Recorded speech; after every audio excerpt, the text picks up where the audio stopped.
Hello dear friends, आपण एक नवीन subject सुरू करत आहोत. त्याचं नाव आहे अॅनालॉग इलेक्ट्रॉनिक्स. विद्यार्थी मित्रांनो, एक गोष्ट लक्षात ठेवा, जे आपण यापूर्वी पाहिलेले कन्सेप्ट आहेत. बेसिक्स ऑफ इलेक्ट्रॉनिक्स मध्ये आपण सेमीकंडक्टर पाहिला. सेमीकंडक्टर मध्ये पुन्हा intrinsic semiconductor, extrinsic semiconductor. Intrinsic semiconductor is a pure form of semiconductor. Extrinsic semiconductor is a impure form of semiconductor. मग इम्प्युअर फॉर्म मध्ये त्याचे डोपिंग केली जात असते आणि त्यावेळेस ते इम्प्युअर बनतं अकॉर्डिंग टू डोपिंग. मग ट्रायव्हॅलंट इम्प्युरिटी जर ऍड केल्या तर ते बनत असतं पी टाईप सेमीकंडक्टर, आणि पेंटाव्हॅलंट इम्प्युरिटीज ऍड केला तर ते बनत असतं एन टाईप सेमीकंडक्टर. हे झालं बेसिक्स ऑफ इलेक्ट्रॉनिक्स मधला सगळा पोर्शन. त्यानंतर मी तुम्हाला सांगितलं होतं every and each device, every and each thing of the electronics is made up of an semiconductor.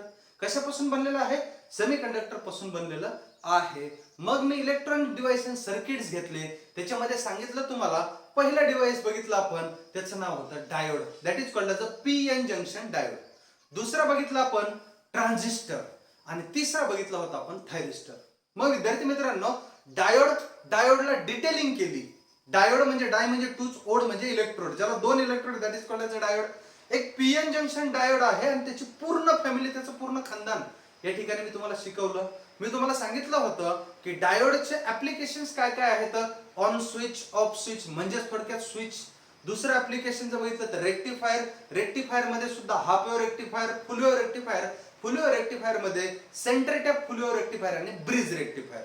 त्यानंतर क्लिपर सर्किट, क्लॅम्पर सर्किट, की त्याच्यानंतर peak to peak detector circuit, comparator circuit. These all are the applications of the diode.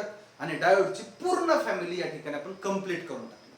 त्यानंतर दुसरे जे family member आला होता त्याचं नाव होतं ट्रान्झिस्टर.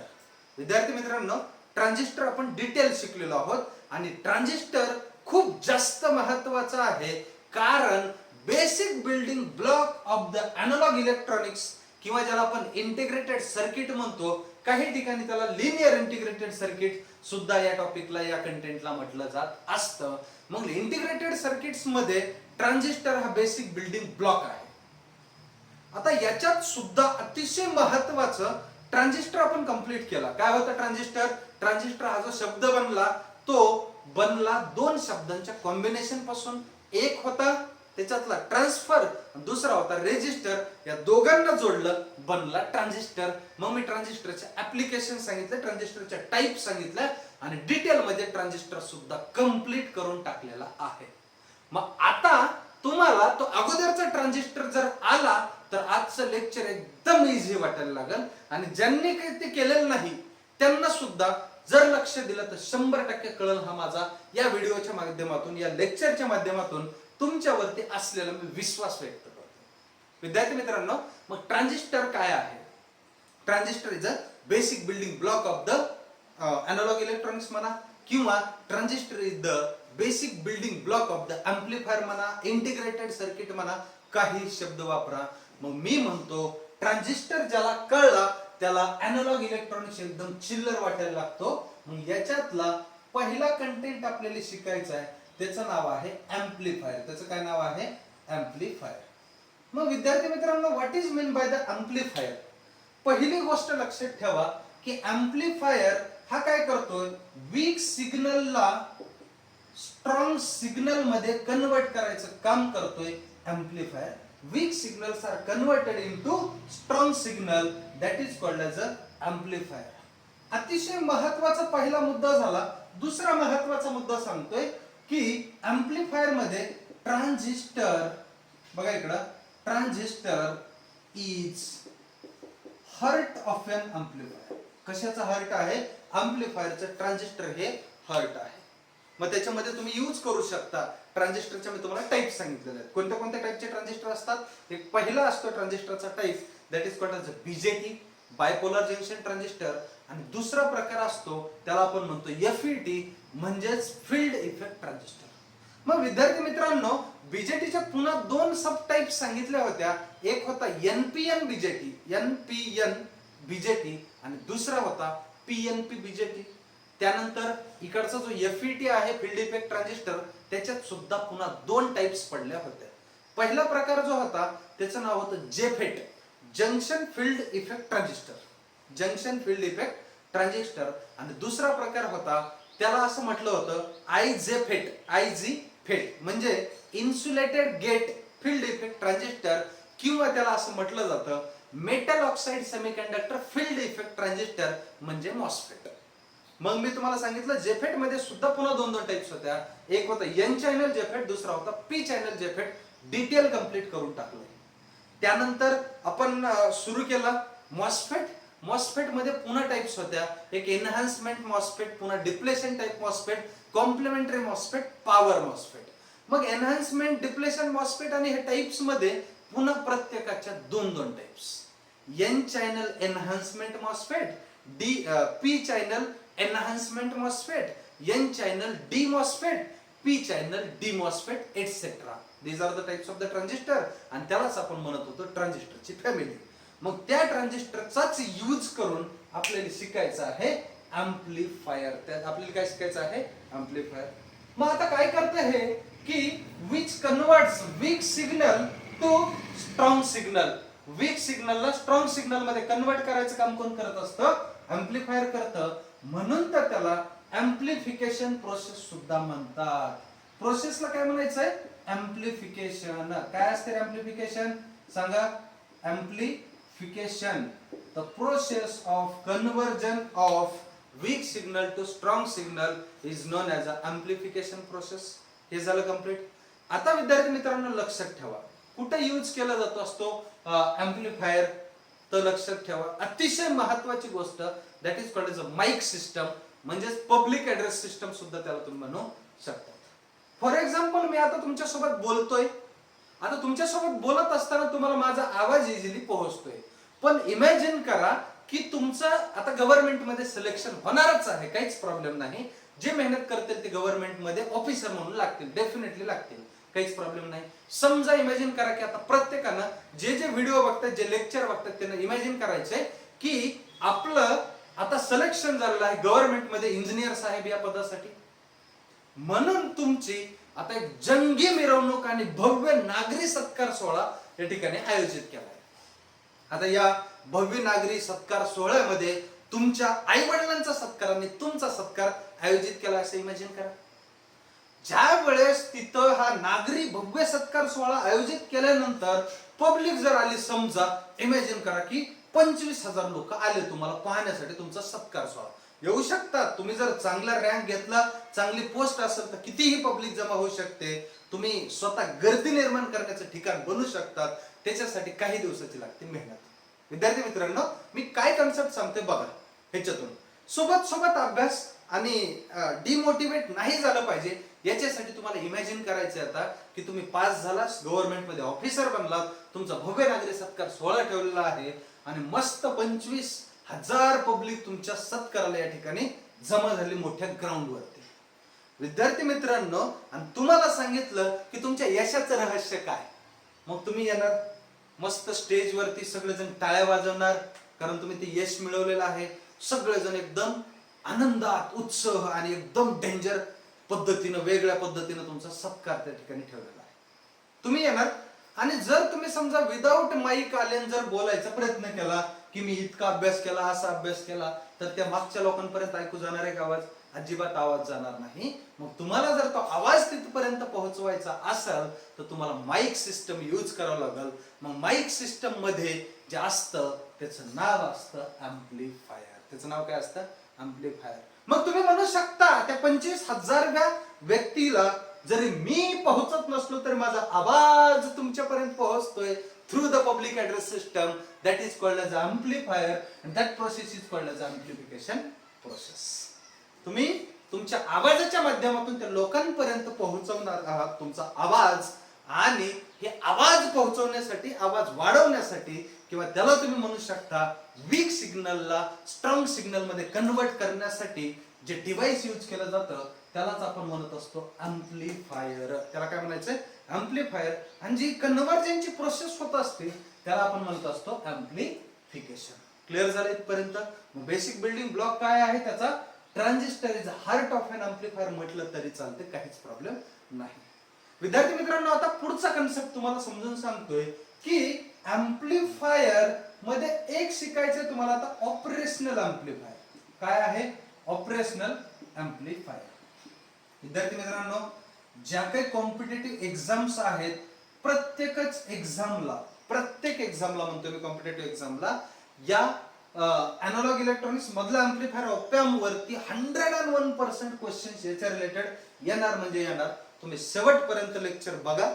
मॅक्सिमम गोष्टी तुमच्या इथलच्या इथं क्लिअर करून देण्याची जबाबदारी, नैतिक जबाबदारी स्वीकारली, ते घेतोय आणि ती कम्प्लीट करून देण्याचा प्रयत्न करतो. फक्त तुम्हाला द्यायचं आता या ठिकाणी लक्ष. विद्यार्थी मित्रांनो, याचं नाव पडलं operational amplifier. It is popularly known as op amp. ह्याला काय म्हणतात? ओपॅम्प सुद्धा म्हणत असतात. काय म्हणतात ह्याला? ओपॅम्प. का शब्द आला ऑपरेशनल? शब्दाला शब्द समजून घेणं गरजेचं आहे. It is the device or the electronic circuit. हे काय करतंय? डिव्हाइस आहे किंवा इलेक्ट्रॉनिक सर्किट आहे. ते काम काय करतंय? Which perform the number of operations. लक्षात घ्या, नंबर ऑफ ऑपरेशन्स परफॉर्म करतंय. मग कोणते कोणते ऑपरेशन्स परफॉर्म करतंय? तर फॉर एक्झाम्पल आहे तुमचा अलू. डू यू नो अलू? अलूचा अर्थ अलू म्हणजे अरिथमेटिक अँड लॉजिकल युनिट म्हणजेच अलू होय.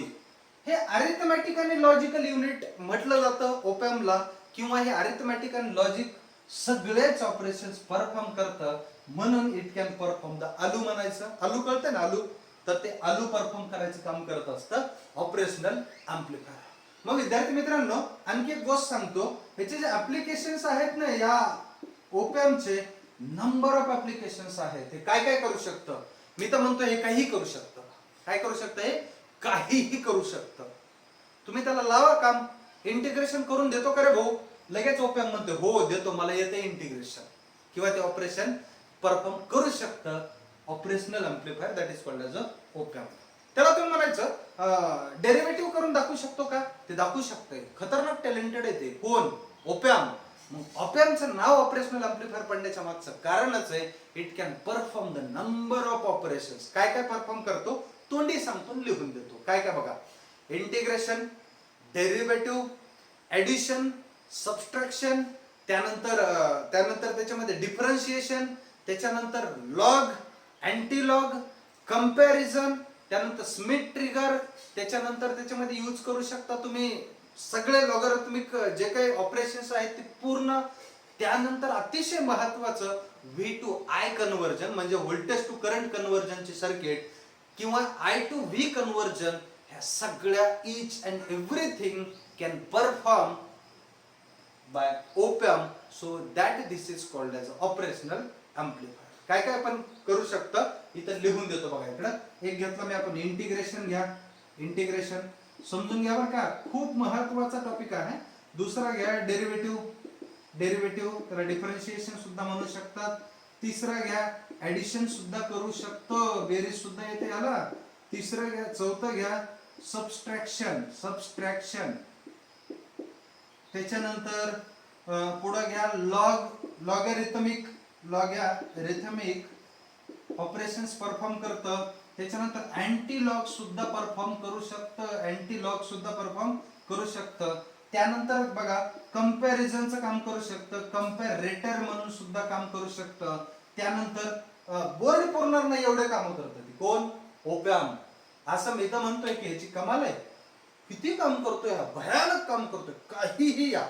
काही येऊ द्या, प्रत्येक ऑपरेशन परफॉर्म करण्याची कॅपॅसिटी असते या ओपॅम्पची. म्हणून ह्या अँप्लिफायरला नाव काय पडलं? Operational amplifier. म्हणून नाव काय पडलं याचं? Operational amplifier. विद्यार्थी मित्रांनो, पुढचा कन्सेप्ट घ्या. कंपॅरेटर पर्यंत आलो आपण. त्यानंतर पुढे चला, कंपॅरेटर झालं. त्यानंतर स्मिथ ट्रिगर घ्या. स्मिथ ट्रिगर मध्ये सुद्धा इकडं ओपॅम्प यूज केला जात असतो. त्यानंतर 9वा घ्या व्ही टू आय कन्व्हर्जन. बघा व्ही टू आय कन्व्हर्जन. 10वा घ्या आय टू व्ही कन्व्हर्जन. त्यानंतर बफर सर्किट मध्ये सुद्धा यूज केलं जात असतं, बफर. त्यानंतर व्होल्टेज फॉलोवर, किंवा त्याला फॉलोवर सर्किट फक्त म्हणू शकता तुम्ही. तर फॉलोवर सर्किट मध्ये सुद्धा यूज केलं जात असतं. This all are the operations can perform by the op amp, so this is called as operational amplifier. म्हणूनच ते काम कशाच करतं, ऑपरेशनल एम्प्लिफायरचं काम करत असतं. त्यानंतर आणखी काम करतं ते, इतक्यावर नाही थांबत ते. 13 घ्या, फिल्टर. आता फिल्टरचं काम असतं, फिल्टरचा अर्थ असतो बघा, लक्षात घ्या. दोन प्रकारचे इलेक्ट्रॉनिक्स मध्ये फिल्टर शिकायचे. एक फिल्टर असतो की डायोड मध्ये तुम्ही स्विचचं काम करता डायोड यूज करून, आणि रेक्टिफायरचं सुद्धा काम करता. मग rectifier is the device which convert the AC to DC. AC ला डीसी मध्ये कन्वर्ट करायचं काम करत असतं रेक्टिफायर. आणि रेक्टिफायरचं काम असतं की एसी ला डीसी कन्वर्ट करणं, बट ते प्युअर डीसी नसतो. That type of the DC किंवा output of the rectifier is a pulsating DC, that is also called as, त्यालाच आपण म्हणू शकतो रिपल्ड डीसी. कसला डीसी? Rippled DC. आणि तो रिपल फॅक्टर रिमूव्ह करण्याचं काम करत असतो फिल्टर. तो एक वेगळा फिल्टर झाला. आणि दुसरा एक फिल्टर असतो, तो फिल्टरचं काम, हे जो दुसरा वाला फिल्टर आहे ना, या फिल्टरचं काम करत असतो हा op amp किंवा ऑपरेशनल एम्प्लिफायर. आणि हे फिल्टर म्हणजे काय? Filter is the frequency selective circuit. कशाचं काम करतं हे? फ्रिक्वेन्सीला सिलेक्ट करण्याचं काम करतं. That is called as a frequency selective circuit सुद्धा म्हणू शकतात. मग या फिल्टर मध्ये लो पास फिल्टर असतं, हाय पास फिल्टर असतं, बँड पास फिल्टर असतं, बँड स्टॉप फिल्टर असतं, आणि ऑल पास फिल्टर असतं. These are the types of the filter. आणि या फिल्टरचं काम करत असतं op amp. op amp याचं सुद्धा काम करू शकतं. थोडक्यात काय करतं op amp? op amp काहीही करू शकतं. op amp है तो मुमकिन है असं म्हणलं तरी चालतंय. काय सांगितलं कन्सेप्ट? op amp है तो मुमकिन है. विद्यार्थी मित्रांनो, काही ऑपरेशन परफॉर्म करायची इच्छा झाली ना तुम्हाला, की op amp ला करायला सांगायचं, op amp करू शकतं. इतका डेंजर आहे, इतका महत्वाचा आहे, आणि तितकाच एक्झामच्या दृष्टिकोनातून सुद्धा महत्वाचा आहे. आपण अॅनालॉग इलेक्ट्रॉनिक्स मध्ये शिकतो म्हणजे नेमकं काय करतो? एम्प्लिफायर आहे, एम्प्लिफायरचा बेसिक बिल्डिंग ब्लॉक ट्रान्झिस्टर आहे, ट्रान्झिस्टरची बायसिंग सर्किट यूज करतोय. कोणती बायस असते? फिक्स बायस सर्किट असते, किंवा ह्या types of the biasing of the transistor बघायचं आहे. आणि त्यानंतर एम्प्लिफायरचे वेगवेगळ्या टाइप्स अकॉर्डिंग टू बायसिंग पडते, त्याच्यानंतर अकॉर्डिंग टू फ्रिक्वेन्सी रेंज आहे, अकॉर्डिंग टू जर तुम्ही त्याचं बघितलं कपलिंग आहे. These are the types of the amplifier according to वेगवेगळ्या पॅरामीटर्स. अॅनालॉग इलेक्ट्रॉनिक्स मध्ये शिकायचं म्हणजे नेमकं काय करायचंय, तर पूर्ण ट्रान्झिस्टरचे ऍप्लिकेशन्स बघायचे. आणि ट्रान्झिस्टरच्या ऍप्लिकेशन मध्ये एम्प्लिफायर असतो, आणि एम्प्लिफायर मधला सगळ्यात टप्पू, सगळ्यात मोठा, सगळ्यात important, that is called as a operational amplifier. काय करू शकतो? काहीही करू शकतो. op amp है तो मुमकिन है, op amp है तो मुमकिन है. काही येऊ द्या, काही करू शकतो. त्याचं जर मनात आलं ना काही करायचंय, ते करून टाकते. काहीच कोणाच ऐकत नाही. कोण? op amp. मग op amp कॅन ऑपरेट किंवा op amp can perform the number of operations म्हणू शकतात. नेमकं बघा op amp काय आहे, थोडंसं op amp ला जाणून घेऊत आपण. बघा, एखादी गोष्ट आहे, इतकं जर काम करू शकतंय हे, त्याला जाणून घेणं गरजेचं आहे डिटेल मध्ये. मग विद्यार्थी मित्रांनो, op amp चं स्ट्रक्चर किंवा op amp नेमका बनतो कसा, काय आहे, किती टर्मिनल, किती इनपुट, किती आउटपुट, त्याच्यावरून सगळ्या गोष्टी तुम्हाला आता op amp च्या बघायच्या आहेत. मी इथं ऍडिशन सबट्रॅक्शन झालं ना, ऍडर सबट्रॅक्टर वगैरे झालंय, त्यानं मल्टिप्लायर वगैरे, अजून नंबर ऑफ ऑपरेशन्स परफॉर्म करतात. काही काळजी करू नका. मी म्हणतो op amp है तो मुमकिन है, op amp है तो मुमकिन है. बघा, इकडं मुमकिन, काही पण मुमकिन आहे, काही टेन्शन नाही. V to I कन्वर्जन आणि I to V conversion. Clear झालं इथपर्यंत? चला आता आपण शिकूया op amp काय भानगड आहे. बघा, लक्ष जर दिलं तर हे कळतंय, एवढं काही अवघड नाही, बरोबर आहे. आणि ते तुम्हाला येणार नाही, मग येणार कोणाला ह्या जगामध्ये, बरोबर आहे की नाही? टॅलेंटेड विद्यार्थी आहात, व्यवस्थितरित्या लक्ष दिलं तर एव्हरीथिंग इज पॉसिबल. बघा इकडं, मग हे कसं असतं, हे असं असतं.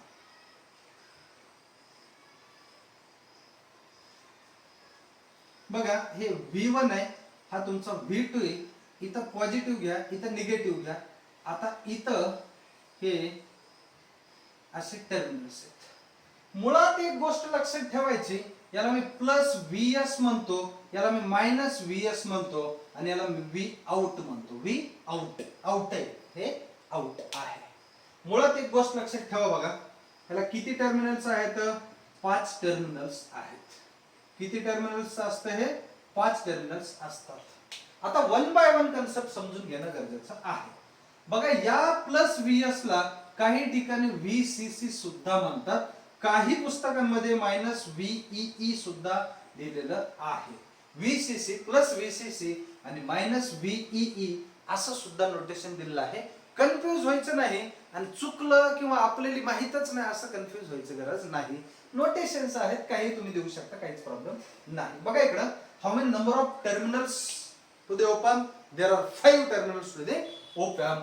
1 बघा 2 असतात, त्याच्यातले जे 5 आहेत त्या 5 पैकी 2 टर्मिनल्स जे असतात ना, 2 टर्मिनल्स फॉर इनपुट पर्पज. कशासाठी दिलेले असतात? हे इनपुट पर्पज साठी दिलेले असतात.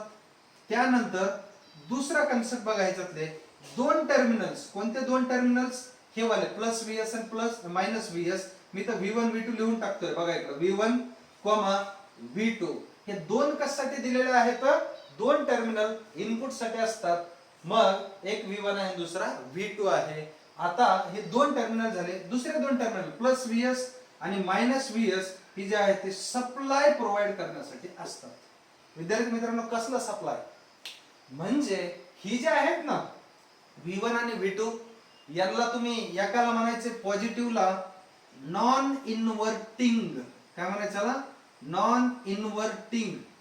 मित्रांनो लक्षात ठेवा, नॉन इन्व्हर्टिंग टर्मिनल. आणि हा जो आहे तर इन्व्हर्टिंग टर्मिनल म्हणायचं आहे. इन्व्हर्टिंग टर्मिनल म्हणायचं आहे.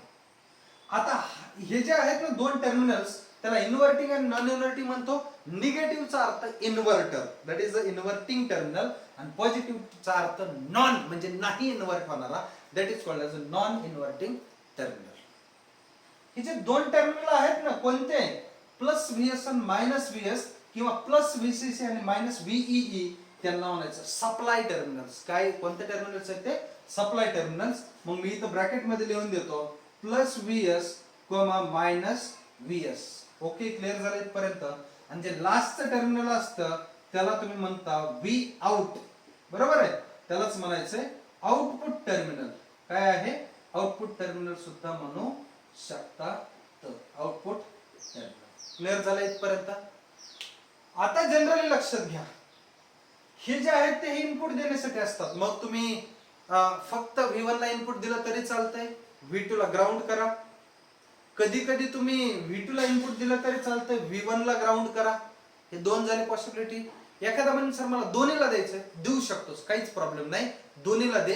त्यावेळेस तो ओपॅम्प जो आहे तो डिफरन्शियल ओपॅम्प म्हणून काम करा, डिफरन्शियल एम्प्लिफायर म्हणून काम करा. कशाचं काम करेल तो? डिफरन्शियल.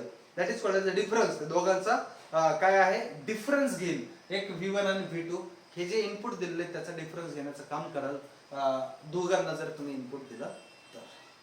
विद्यार्थी मित्रांनो, आणखी एक गोष्ट महत्त्वाची तुम्हाला सांगायची याच्यामध्ये, हे जो ओपॅम्प आहे ना, हा op amp can operate, can work. एक तर ड्युअल सप्लाय वरती सुद्धा चालू शकतो आणि सिंगल सप्लाय वरती सुद्धा चालू शकतो. कोणते ड्युअल सप्लाय?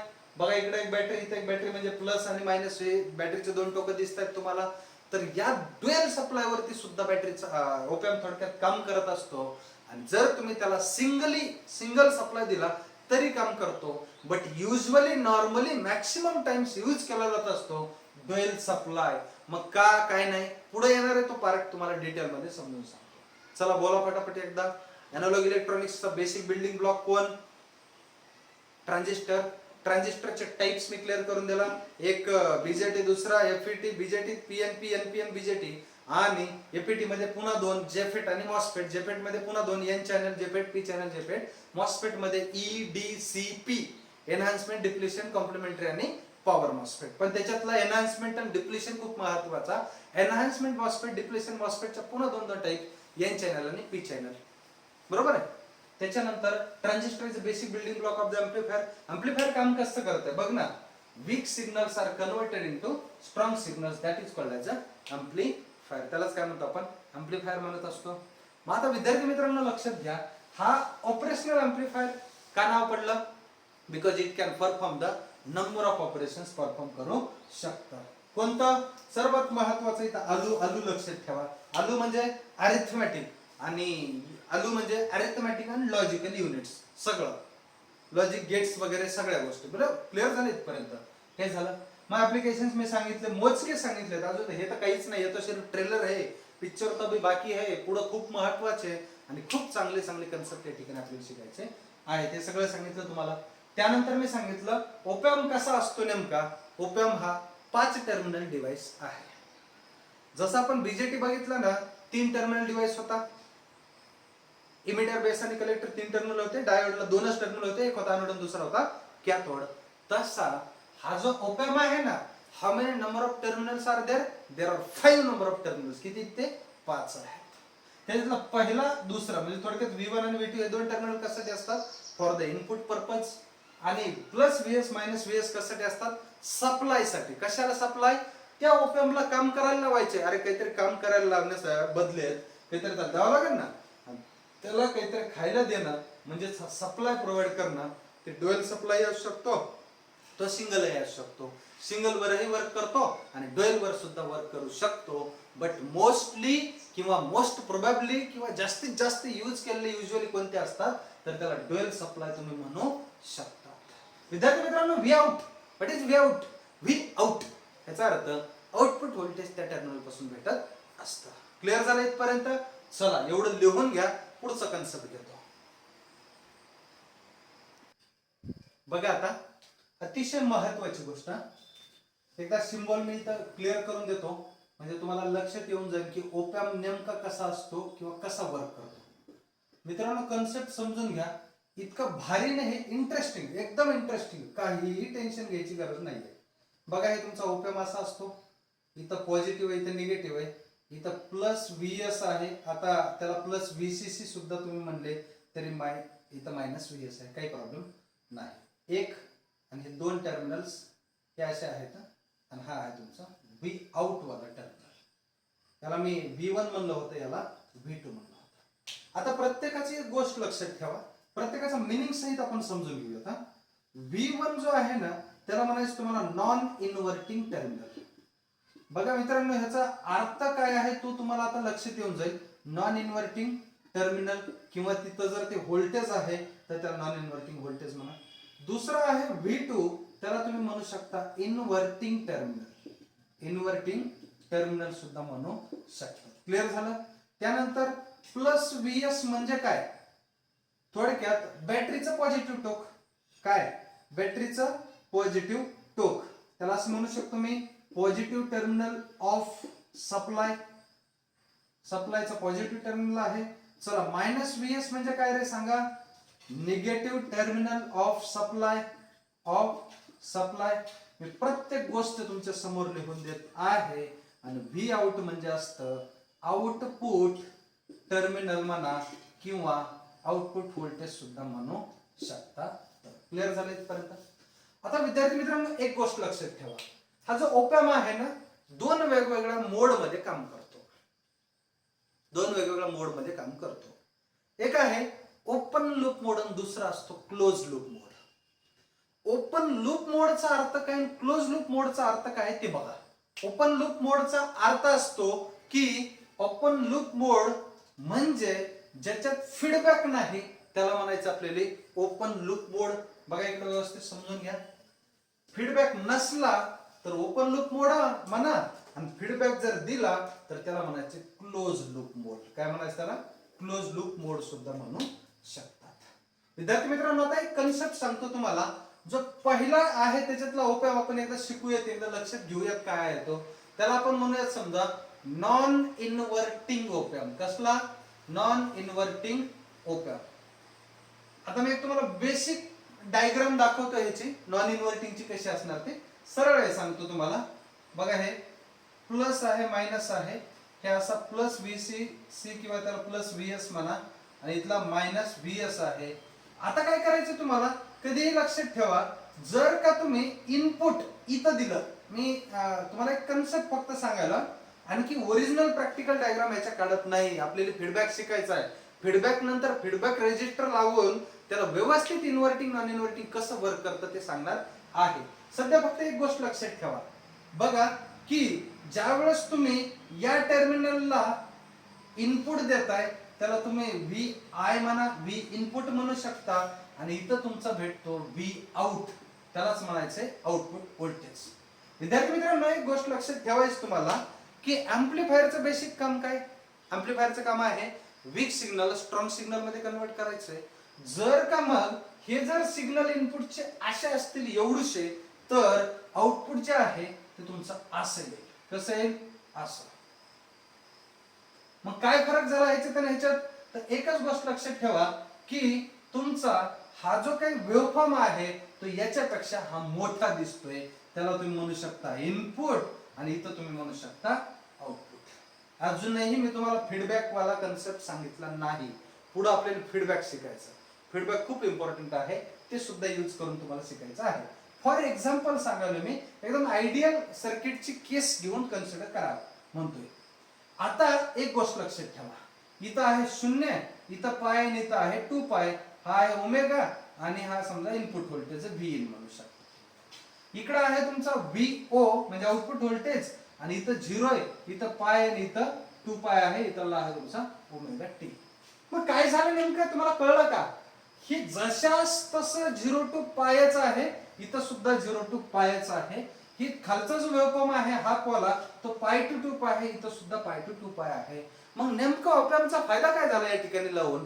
तर एकच फायदा झाला की हे जे ऑप एम्प आहे त्याला नॉन इन्व्हर्टिंग ऑप एम्प आहे, म्हणजे आउटपुट जे आहे ते इन फेज भेटलं इनपुटच्या.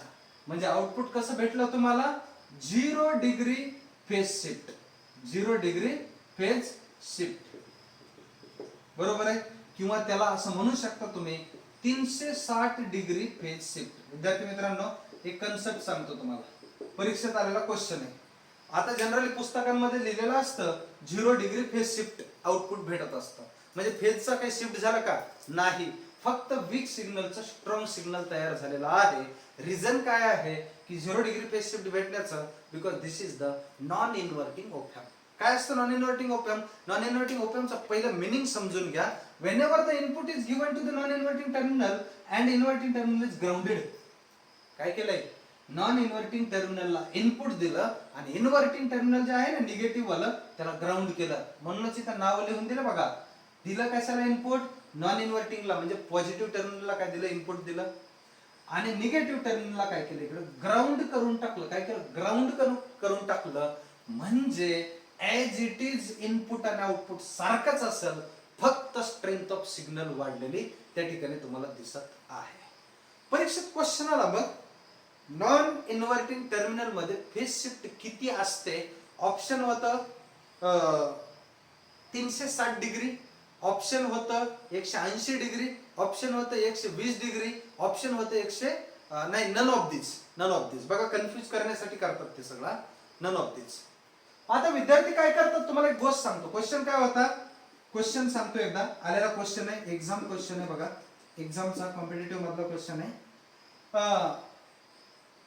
व्हॉट इज द किती आहे, काय आहे? What is the phase shift किंवा phase shift of non inverting op amp. Non inverting op amp असा क्वेश्चन होता. आता ऑप्शन ए होतं 360 डिग्री, ऑप्शन बी होतं 180 डिग्री, ऑप्शन सी होतं 120 डिग्री, ऑप्शन डी होतं नन ऑफ दिस. मित्रांनो, पुस्तकांमध्ये दिलेलं असतं 0 डिग्री फेज शिफ्ट. काय असतं दिलेलं पुस्तकामध्ये? 0 डिग्री फेज शिफ्ट. आणि परीक्षेमध्ये क्वेश्चन आल्यानंतर आपण 0 डिग्री शोधत बसतो, कारण ते वाचण्यात आलेलं असतं 0 डिग्री फेज शिफ्ट. काय आलेलं असतं? वाचण्यात 0 डिग्री फेज शिफ्ट आलेलं असतं. मग तुम्ही 0 0 0 दिसत नाही, हा नन ऑफ दिस दिसतंय, कॉन्फिडेंटली नन ऑफ दिसला उत्तरला राईट करता. कशा? कॉन्फिडेंटली. आणि पुन्हा बाहेर येऊन पोरांमध्ये म्हणता काय पांचट पेपर आला होता आजचा. हे वाक्य आहेत विद्यार्थ्यांच्या, ज्यांचं कन्फ्युजन आहे ना ते असं म्हणतात काय पांचट क्वेश्चन पेपर आला होता. काय किती सोपा क्वेश्चन विचारला आणि त्याचं उत्तर केलेलं असतं त्याला नन ऑफ दिस, जे की उत्तर आहे wrong. The correct answer of this particular question is 360 degree. काय आहे? 360 डिग्री. कसं सर? सांगतो बघा इकडं. मी आता हे समजून सांगितलं नसतं तर मग तर तुम्ही नन ऑफ दिसला दन कुणी आणलं असतं. जर मी सांगितलं असतं 0 डिग्री फेज शिफ्ट असते आणि जर खाली ऑप्शन मध्ये जर मी दिलं नसतं 0 आणि नन ऑफ दिस टाकला असतं, बघा जे ऑप्शन्स दिले असतात ना 100% कन्फ्युज करण्यासाठीच दिलेले असतात. तुम्हाला पास करण्यात कोणत्याच परीक्षा घेणाऱ्याला किंवा ती जी काही बॉडी आहे त्यांना इंटरेस्ट नाही. मॅक्सिमम नापास करायचे तेव्हा मोजके पास होणार आहेत. आणि मोजके कोण पास होतात? ज्यांनी चांगलं कन्सेप्टची क्लॅरिटी करून घेतली ते लोक पास होतात कॉम्पिटिटिव्ह एक्झाम मध्ये. अवघड नसतं, मुळीच अवघड नसतं. फक्त त्याचा दृष्टिकोन लक्षात आला पाहिजे किंवा त्याचा वे, ओके, क्वेश्चन विचारण्याचा जो वे आहे किंवा कशावरती आपल्याला फोकस करायचं ना त्याचा सर्जिकल स्ट्राईक करता आला पाहिजे. एक्झाम सोपी असते, एक्झाम नसते अवघड. फक्त त्याच्यासाठी लागतं तुमचे कन्सेप्टची क्लॅरिटी. क्लिअर झालं? चला द्या लक्ष इकडं. मग हे 360 डिग्री, 180 डिग्री, 120 आणि नन ऑफ दिस. आता 0 डिग्री सांगितलं जातं पुस्तकांमध्ये, 0 डिग्री लिहिलेलं असतं. मग विद्यार्थी काय करतात? 0 डिग्री शोधतात, नाही सापडलं, नन ऑफ दिस दिसलं की कॉन्फिडन्स वाढतो. अरे नन ऑफ दिस आहे म्हणजे 0 डिग्री नाही जरी टाकलं तरी नन ऑफ दिस आहे. मग नन ऑफ दिसला राईट करतात, जे की उत्तर चुकीचं असतं. सर मग 360 डिग्री कसं बरोबर आहे सांगतो. मला सांगा, तुम्हाला माहितीये हे काय आहे? सर्कल आहे. हे काय आहे? सर्कल आहे. मी सर्कल इथून सुरू केलं हे 0 पासून, आणि ज्यावेळेस मी 0 पासून सुरू केलं इकडून फिरून फिरून फिरून आलो आणि कम्प्लीट 360 ला आलो. 360 ला त्यावेळेस तो 0 झाला की नाही? 0 पॉइंट आणि 360 पॉइंट एकच असतो. 0 डिग्री म्हणजेच 360 डिग्री होईल. क्लिअर झालंय का? 0 डिग्री म्हणजे 360 डिग्री. एखादा म्हणेल की सर 0 डिग्री आणि 359.99999 हा ते नाही इक्वल. ते 100% काही ना काही त्याच्यात चेंज आहे, काहीतरी फरक आहे. पण 0 डिग्री जो पॉइंट असतो तोच 360 डिग्री फिरून येऊन तोच पॉइंट असतो. That is called as 360 degree. So that answer मध्ये 360 डिग्री जर असेल that is also correct answer. Clear झालं इथपर्यंत? हे कोणता ओपॅम आहे तुमचा? नॉन इन्व्हर्टिंग ओपॅम आहे. मी अजून फीडबॅक शिकवलं नाही, मला फीडबॅक सांगायचा आहे. कारण फीडबॅक जर लावला ना आपण इथं तर मग इथं येतो बघा रेजिस्टन्स R1. त्याच्यानंतर इथं एक रेजिस्टन्स असा असतो, याला तुम्ही म्हणतो RF, फीडबॅक रेजिस्टन्स असतो. आणि हा झाला तुमचा नॉन इन्व्हर्टिंगचा with close loop, with close circuit किंवा विथ फीडबॅक वाला नॉन इन्व्हर्टिंग तुमचा ओपॅम. क्लिअर झालं इथपर्यंत? मग याचं जे इनपुट दिलं होतं ते असं म्हणतो मी, हे VI आहे इनपुट. त्याचं जे आउटपुट आलं ते काय आलं रे? आउटपुट किती आलं? इक्वल टू VIच आलेलं आहे. VI आणि VI दोघं काय झालं? इक्वल आले. फक्त काय झालं? स्ट्रेंथ ऑफ सिग्नल वाढली. आणि ती स्ट्रेंथ ऑफ सिग्नल वाढण्याचं कारण की ते एम्प्लिफायर आहे. Amplifier is the device which convert the weak signal into strong signal. मला वाटतं ही गोष्ट आता कळली असेल तुम्हाला. चला पुढे जाऊयात. आता हा क्वेश्चन खूप परीक्षांमध्ये आला म्हणून याचं एक्झॅक्टली नाव दिलं नाही. MSCBत आलेला आहे, SSCत खूप ठिकाणी परीक्षेत येतो हा अशा टाईपचा क्वेश्चन. म्हणून तुम्हाला इथे एक्झाम क्वेश्चन मी फक्त इथे लिहिलेलं आहे. सगळ्या परीक्षांमध्ये क्वेश्चन येत असतो अशा टाईपचा. नेक्स्ट कन्सेप्ट बघा सांगतो तुम्हाला. हे झालं 360 डिग्री वाला. आणि 360 डिग्री 0 डिग्री एकच कसं, तर मी तुम्हाला ते सुद्धा इथे या ठिकाणी क्लिअर करून दिलेलं आहे. चला आता क्वेश्चन घेऊ पुढचा. बघा दुसरा टाइप्स बघा, इनव्हर्टिंग नावात आहे. Inverting op amp. विद्यार्थी मित्रांनो, इनव्हर्ट म्हणजे उलट सुलट होणे. That is called as inverting. कसा असतो, काय असतो सांगतो. समजा इमॅजिन करा की हा तुमचा आहे, आपला काय आहे, हा थोडक्यात ओपॅम्प आहे. प्लस मायनस आहे, हे विवो आहे, इकडं असं आहे. आता काय करायचं तुम्हाला, या टर्मिनलला करायचंय ग्राउंड आणि या टर्मिनलला द्यायचं इथून इनपुट Vin. क्लिअर झालं? मग मी याला असं इथं करतो समजा. ठीक आहे. मग हे झालं तुमचा प्लस VS, इकडचा झाला तुमचा मायनस VS. मित्रांनो हे जे दिलेलं इनपुट आहे ते असं आहे समजा ना, काय फरक पडायला. हे असं आहे VI, मग हे इकडं 0 आहे, पाय आहे आणि हे 2 पाय आहे. हे इनपुट दिलं तुम्ही कशाला? इन्व्हर्टिंग ओपॅम्पला. त्याचं आउटपुट कसं भेटतं बघा. त्याचं आउटपुट जे भेटतं ते एक्झॅक्टली उलट भेटतं. कसं भेटलं? एक्झॅक्टली उलट. इथला पॉझिटिव्हचा झाला निगेटिव्ह आणि इथलच्या निगेटिव्हचा झाला पॉझिटिव्ह. बघा इकडे 0 पाय आणि 2 पाय, इथं सुद्धा तेच असेल. 0 पाय आहे आणि 2 पाय आहे. फक्त वेव्हफॉर्म काय झाला? शिफ्ट झाला. काय झाला? वेव्हफॉर्म शिफ्ट झाला. आणि तो वेव्हफॉर्म कितीने शिफ्ट झाला तर तो 180 डिग्रीनं फेज शिफ्ट झालेली आहे. कितीनं? 180 डिग्रीनं फेज शिफ्ट झालेला आहे. मग विद्यार्थी मित्रांनो आता लक्षात घ्या क्वेश्चन कन्सेप्ट समजून. काय दिलं होतं इनपुट? हे एसी वेव्हफॉर्म दिलेला होता. कशाला दिलं इनपुट? बघा इन्व्हर्टिंग ऑप एम्पचा मीनिंग काय असतो? इन्व्हर्टिंग टर्मिनलला इनपुट दिलं जातं आणि नॉन इन्व्हर्टिंग टर्मिनलला ग्राउंड केलं जातं. That is called as a inverting op amp. ज्याला इनपुट दिलं तो ऑप एम्प. ज्याला इनपुट दिलं तो ऑप एम्प.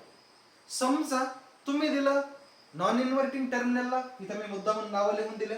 नॉन इन्व्हर्टिंग टर्मिनलला जर इनपुट दिलं तर त्या ऑप एम्पला तुम्हाला म्हणायचं नॉन इन्व्हर्टिंग ऑप एम्प. जर तुम्ही इन्व्हर्टिंग टर्मिनलला इनपुट जर दिलं तर त्या ऑप एम्पला म्हणायचं इन्व्हर्टिंग ऑप एम्प. ज्याला इनपुट दिलं त्याच्यावरून नाव पडत असतं त्याचं कोणता ऑप एम्प आहे तो. परीक्षेत क्वेश्चन येऊ शकतो. परीक्षेत क्वेश्चन आलेले आहेत, परीक्षेत क्वेश्चन येणार आहेत. काय काय की फेज शिफ्ट किती असू शकतो, इन्व्हर्टिंग नॉन इन्व्हर्टिंगचा मीनिंग काय आहे. क्वेश्चन सरळ विचारतात कधी कधी एकदम त्याच कन्सेप्टच्या थेअरीवरती. क्लिअर झालं इथपर्यंत? चला आता पुढे शिकूयात आपण. आता जे मी सांगितले तुम्हाला हे दोघं सुद्धा हे होते ओपन लूप वाले. कसे होते? हे ओपन लूप वाले होते. म्हणजे ज्याला फीडबॅक नव्हता ते ऑप एम्प मी तुम्हाला या ठिकाणी क्लिअर करून दिलेले आहेत. मग इथलं जे उत्तर येईल ते सांगा बरं काय येईल ते. VY इक्वल टू काय येईल? -VI येईल ना. कसं? हे जसं जसं पॉझिटिव्ह चालत जशाच तसं आलं म्हणून इक्वल लिहून टाकलं. फक्त स्ट्रेंथ वाढलेले आहे आउटपुट मध्ये. इथं काय करणार तुम्ही? जे आउटपुट आहे तुमचं ते इनपुटच्या उलट आलं म्हणजेच त्याला शिफ्ट झाला आणि तो शिफ्ट कितीचा आहे रे? 180 डिग्रीचा फेज शिफ्ट आहे.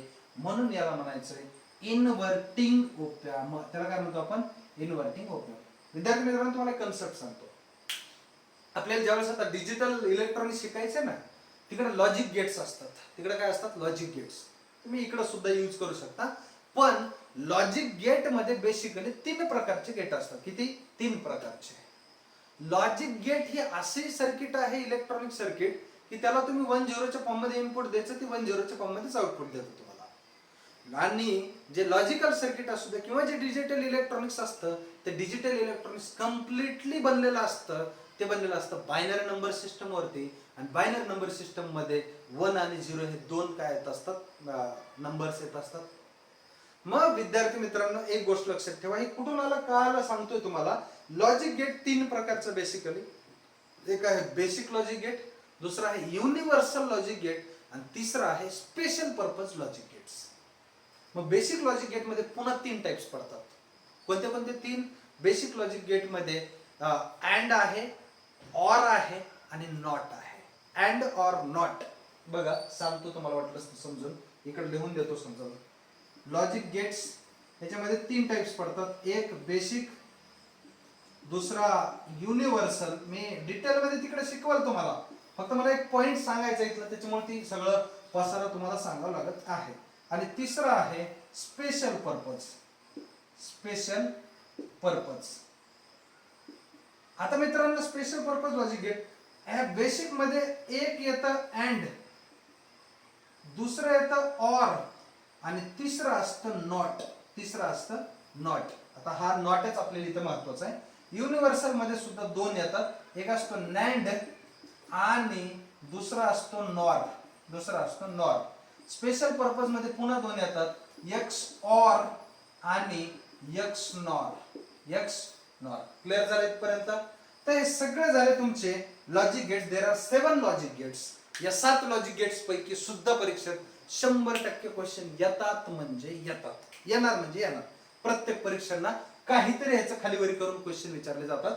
मी ज्यावेळेस डिजिटल लॉजिक किंवा डिजिटल इलेक्ट्रॉनिक्स शिकवणार आहे तुम्हाला त्यावेळेस ह्याचा म्हणजे जन्मापासून ते मरेपर्यंत आहे ना पुरे जिंदगी में आके काम क्या किया एक्झॅक्टली काय असेल ते तिकडे सांगणार आहे. फक्त मला याच्यातला एक गेट सांगायचा होता. त्याचं नाव आहे नॉट. त्याचं नाव काय आहे? नॉट. आणि नॉट गेटचं नॉट गेटला म्हटलं जातं इन्व्हर्टर. तसंच हे सुद्धा इन्व्हर्टिंगचं काम करत असतं. मग नॉट गेटचं काय काम आहे? 1 दिला की 0 आउटपुट भेटतं आणि 0 दिला की 1 आउटपुट भेटतं. हे आहे लॉजिक गेट्स मधल्या नॉटचा कार्यक्रम. कशाचा? नॉट वाला. But in case of inverting amplifier जर बघितलं ना, तुम्ही ज्यावेळेस पॉझिटिव्ह देता त्यावेळेस निगेटिव्ह आउटपुट भेटतं आणि निगेटिव्ह देता त्यावेळेस पॉझिटिव्ह आउटपुट भेटतं. फक्त स्ट्रेंथ ऑफ सिग्नल वाढलेले असते, म्हणून याला 180 डिग्रीनं फेज शिफ्ट झाला असं म्हणू शकतात. ह्याचा अर्थ 1 दिला की 0 भेटतं, 0 दिला की 1 भेटतं ना. तसंच हे सुद्धा काम करतंय.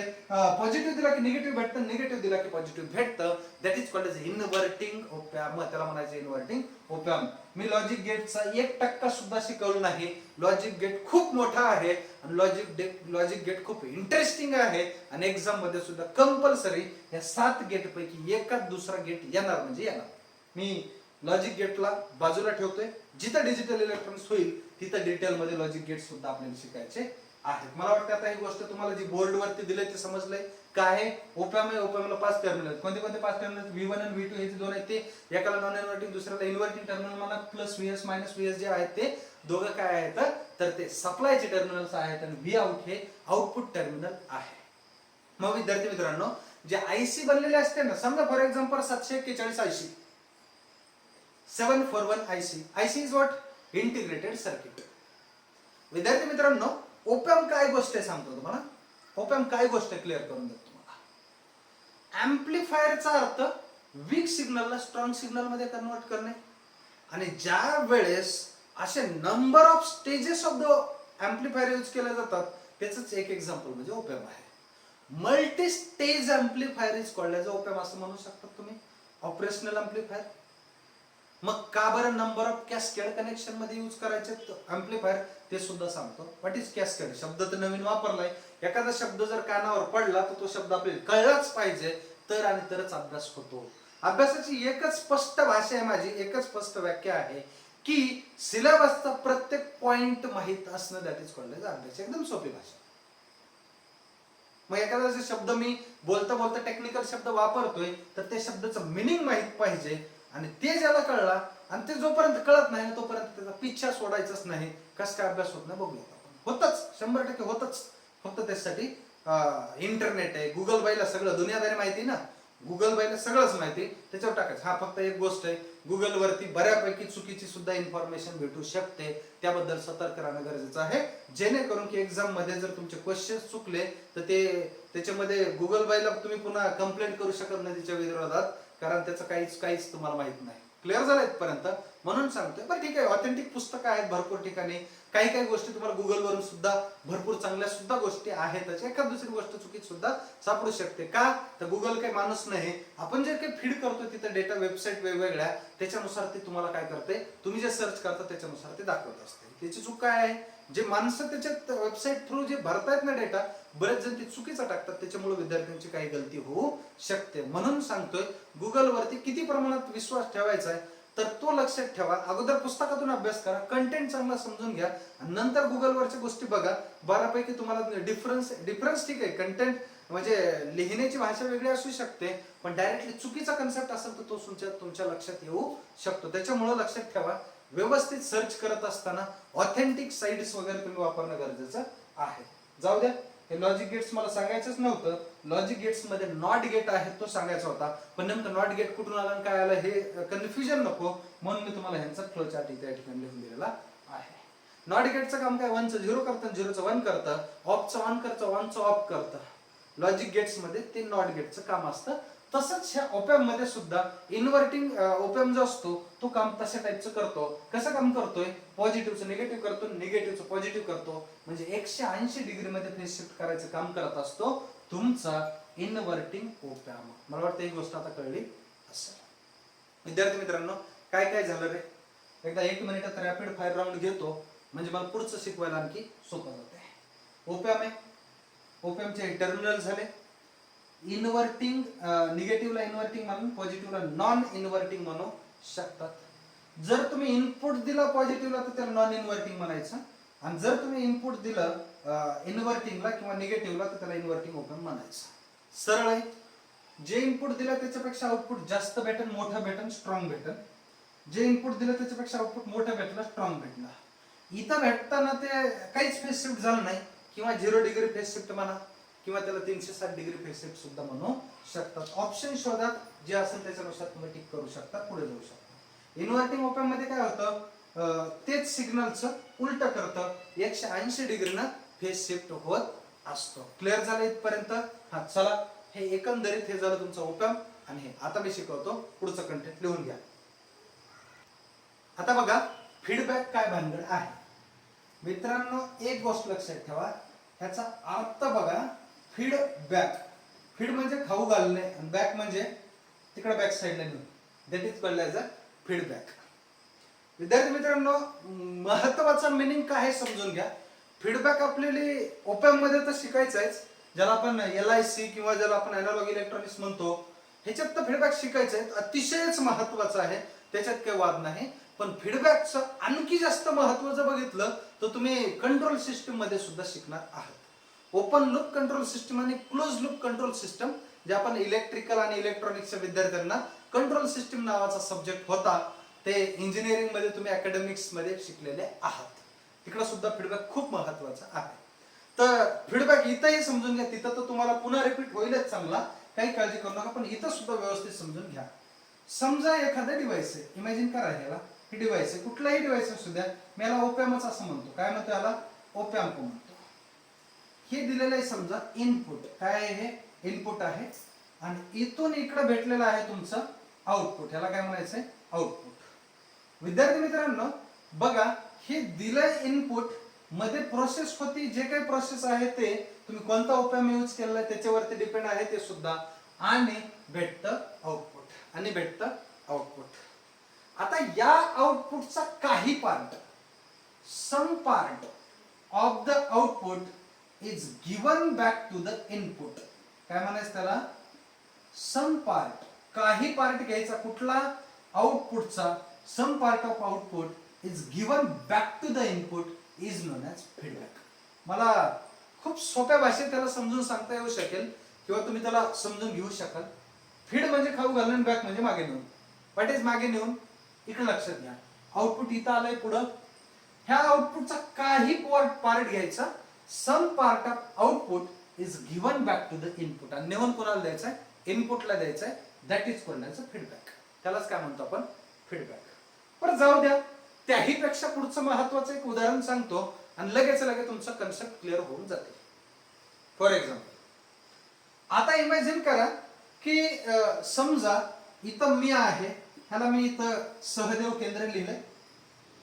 त्याच्यानंतर इथं जे आहे आउटपुट, ते म्हणजे थोडक्यात तुमच्या एखाद्या फॅकल्टीचे आहे, टीचिंग समजा, टीचिंग आहे, आणि हे जे आहात ना ते तुम्ही आहात. कोण?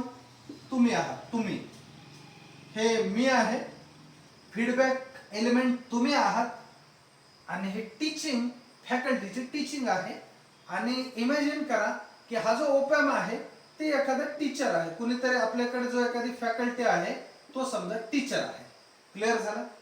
फॉर एक्झाम्पल इमॅजिन करा, आता कन्सेप्ट काय आहे तो, की मी काय केलं, एखाद्या सब्जेक्टला भविष्यात खूप लोड वाढलाय, एखादी फॅकल्टी बोलवली किंवा टीचर बोलवलं. आता ते काय करतील? लेक्चर घेतील. मग हे लेक्चर घेणं म्हणजे आउटपुट देणं. हे काहीतरी शिकवतील ना तुम्हाला, येतील आणि ते काय करतील? तुम्हाला शिकवायला लागतील. शिकवतील 2-3 तास तुमचं लेक्चर झालं. मग आता तुम्ही काय करणार? यांचे जे हे आउटपुट आहे, दॅट इज द टीचिंग, जे काही टीचिंग केलेले आहे दॅट इज पार्ट, हे आहे आउटपुट. या पार्टचा काही आउटपुट मधला काही part, some part of output, हे तुम्ही घेणार. फीडबॅक, तुम्ही एलिमेंट आहात, फीडबॅक एलिमेंट तुम्ही घेणार आणि मला येऊन सांगणार, कारण मी कोण आहे? इनपुट आहे, क्लासचा डायरेक्टर. मी काय केलंय? एका फॅकल्टीला लेक्चर तुम्हाला घ्यायला सांगितलं असं इमॅजिन करा. फक्त एक जनरल लाईफचं कंटेंट सांगायला तुम्हाला, जिंदगीत कधीच विसरणार नाही. मी आहे इनपुट.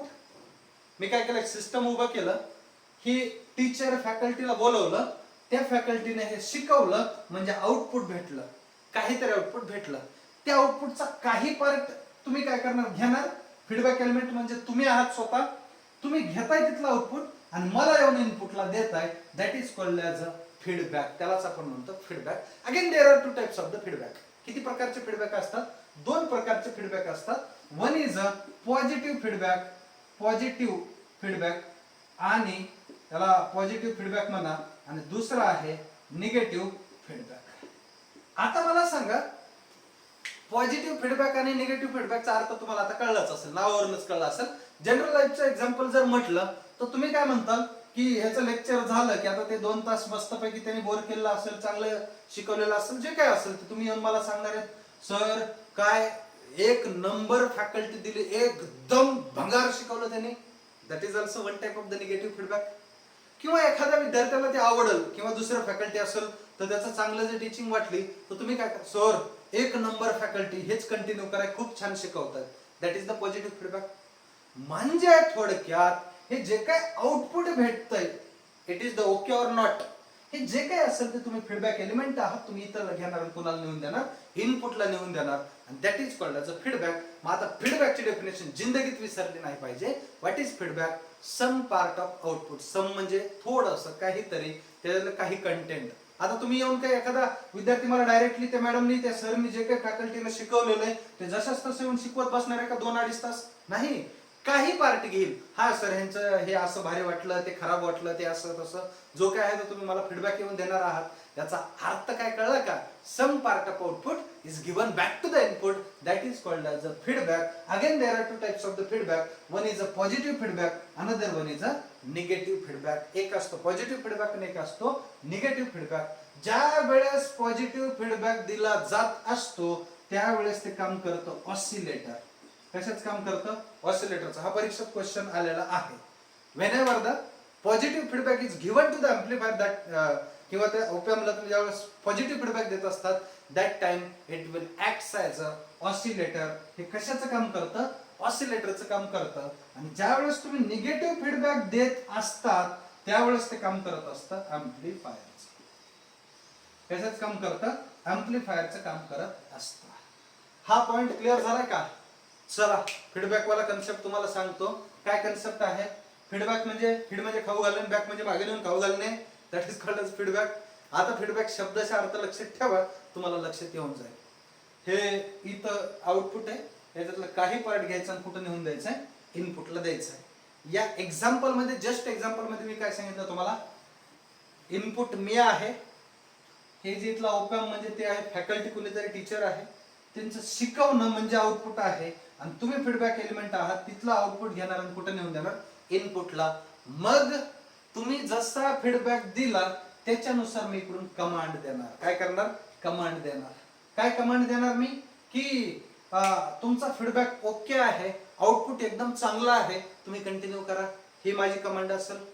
तू एखाद्याने जर एखाद्याने म्हणजे फीडबॅक जर एकदम निगेटिव्ह आला, एक नंबर भंगार शिकवतात हे जर असा आला फीडबॅक, तर मी लगेच कमांड देणार, उद्यापासून क्लासच्या आजूबाजूला सुद्धा फिरायला तुम्ही दिसले नाही पाहिजेत. That is the command of input. मग मी इथून जशी कमांड देणार त्याच्यानुसार हे सगळं सिस्टम वर्क करणार, आणि that concept is called as a feedback. मला वाटतं फीडबॅक आता तुम्हाला एकदम परफेक्ट कळला असेल. फीडबॅक काय? Some part of output is given back to the input, that is called as a feedback. मग फीडबॅकचे एलिमेंट आणि फीडबॅकचा कंटेंटच क्लिअर करून दिला तुम्हाला डायरेक्टली. एक प्रोसेस समजून घ्यायची जनरल लाईफची. तसेच फीडबॅक सुद्धा आपल्या टेक्निकल सिस्टम मध्ये सुद्धा काम करत असतं. फीडबॅक इथं सुद्धा तेवढाच महत्वाचा आहे, आणि फीडबॅक आपल्या कंट्रोल सिस्टम मध्ये सुद्धा तेवढाच जास्त महत्वाचा आहे. जर पॉझिटिव्ह फीडबॅक दिला तर ते ऑसिलेटरचं काम करतं, आणि जर निगेटिव्ह फीडबॅक दिला तर ते एम्प्लिफायरचं काम करत असतं. सर कळलं, पॉझिटिव्ह फीडबॅक दिला ते ऑसिलेटर काम करतं. मग ऑसिलेटरचा अर्थ काय? Oscillator is again one type of the electronic device which generates the electrical signals. Electrical signal generate करतं ट्रँग्युलर, साइन वेव्ह अशा फॉर्म मध्ये. एसी सप्लाय किंवा एसी सिग्नल जनरेट करण्याचं काम जे डिव्हाइस करत असतं that device is called as a oscillator. त्या डिव्हाइसला काय म्हणत असतो आपण? ऑसिलेटर म्हणत असतो. विद्यार्थी मित्रांनो, ज्यावेळेस त्या डिव्हाइसला निगेटिव्ह फीडबॅक दिला जात असतो त्यावेळेस it will act age a amplifier, आणि निगेटिव्ह फीडबॅक दिला की एम्प्लिफायरचं काम करतं. मग तुम्हाला एम्प्लिफायर म्हणजे काय माहित आहे, आणि एम्प्लिफायरचा अर्थ which convert the weak signal into strong signal. Clear झाले इथपर्यंत?